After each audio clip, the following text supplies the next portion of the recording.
Hi dear friends, welcome to my YouTube channel answer Drishtikon. Hi, क्या तुम exam की तैयारी कर रहे हो? मैं भी कर रहा हूँ। यह बात हमारे और तुम्हारे बीच की ही है। तुम कौन से एग्जाम की तैयारी कर रहे हो? कोई गवर्नमेंट सरकारी नौकरी की या कोई एंट्रेंस एग्जाम? लगभग सब एग्जाम की हालत वही है। BPSC paper leak, Rajasthan SI भर्ती रद्द, कारण इसका paper leak. SSC exam cancel, कारण एग्जाम इंफ्रास्ट्रक्चर खराब। नीट जेई परीक्षा इन एग्जाम इंफ्रास्ट्रक्चर खराब। कुछ भी नहीं बचा है। इंडिया इंडिया में ना इंडियन यूथ एग्जाम लूप में फंस गया है।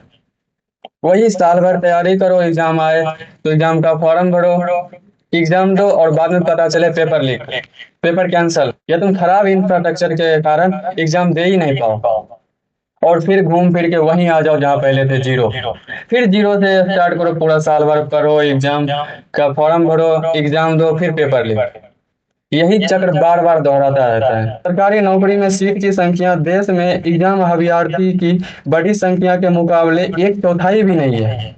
और हैरानी की बात यह है कि हर साल तीन चौथाई यूथ, हमारे पूर्व एग्जाम वॉरियर, हर साल अपने पद से रिटायरमेंट हो रहे हैं। कारण कारण कुछ भी हो सकता है। इसका पर्सनल रीजन, एज, हेल्थ, आर्थिक स्थिति या एजुकेशन वीकनेस, कुछ भी हो। देश में एआईएसएच अखिल भारतीय उच्च शिक्षा सर्वेक्षण के अनुसार 2014-15 से 2021-22 के बीच 3.42 से 4.33 करोड़ हो गया है। यानी लगभग 1 करोड़ अभ्यर्थी हर साल नामांकन ले रहे हैं और लगभग इतना ही की संख्या में पास आउट हो रहे हैं। सवाल है, क्या 1 करोड़ लोगों को रोजगार प्राप्त हुई? जवाब है नहीं। तो ये क्या कर रहे हैं? हम सब गर्व से कहते हैं कि हम एग्जाम की तैयारी कर रहे हैं, हम सब एग्जाम वॉरियर हो गए हैं। आखिर ये परिस्थिति कैसे पैदा हुई? यह परिस्थिति खराब शिक्षा व्यवस्था जो पहले से मौजूद थी, उसमें जब कोचिंग इंडस्ट्री की एंट्री हुई तो उसने उसने हमारे सपने में चार चांद लगा दिए और उसे प्राप्त करने का हथियार भी दिया। लेकिन दुर्भाग्य की बात है कि उसने हमें मैदान या कार्यशाला कोई नहीं प्रदान किया जो उसके द्वारा प्रदान किए गए हथियार का हम यूज कर सके। तो यह कार्यशाला, यह मैदान किसके पास है? गवर्नमेंट के पास।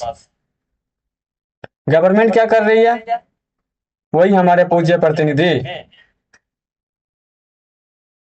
एग्जाम तो ले रही है, एग्जाम का फॉर्म भी भर रहा है, हम एग्जाम भी दे के आ जाते हैं, पता चलता है बाद में पेपर लीक या एग्जाम कैंसिल हो गया, वो रद्द हो गई।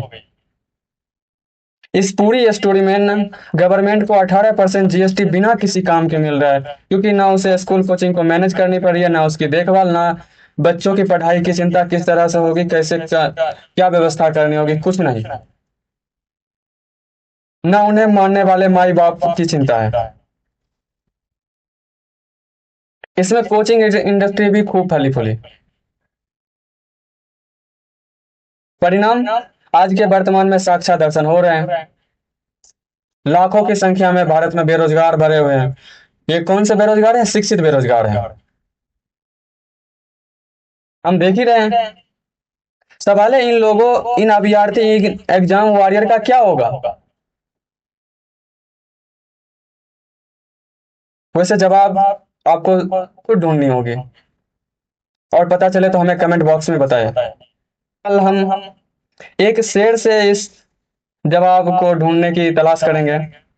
शेर है कि मछलियों को लगता था जैसे वह तड़पती है पानी के लिए, पानी भी उनके लिए वैसे ही तड़पता होगा।